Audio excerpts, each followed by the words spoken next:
ఒకదానికొకటి. అది ఏం సూచిస్తుందంటే సంఘాన్ని సూచిస్తుంది, సంఘం యొక్క ఐక్యతను సూచిస్తుంది. దేవునికి స్తోత్రం కలుగును గాక.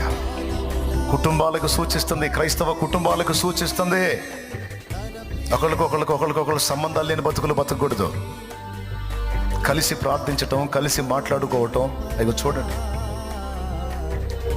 కొబ్బరి చెట్టు వేళ్ళు, తాడి చెట్టు వేళ్ళు, ఈత చెట్టు వేళ్ళు, ఖర్జూరపు చెట్టు వేళ్ళు దాదాపు అలానే ఉంటాయి. ఇక్కడ చెట్టు ఉంటే ఎక్కడికో పోయి ముసుగులో వేరు పోయి ఎక్కడెక్కడో గడ్డి తిందు. ఎక్కడ చెట్టు ఉంటుందో దాని కింద అలాగా చాలా వేళ్ళు వస్తాయి. అన్నీ ఒకదానికొకటి పెన వేసుకొని ఆ మట్టిని అలా పట్టుకొని ఉంటాయి. అది ఐక్యతను సూచిస్తుంది. ఏ సంఘం అయితే ఏకమై పరిచర్య విషయంలోనూ, ప్రార్థన విషయంలోనూ, దైవజన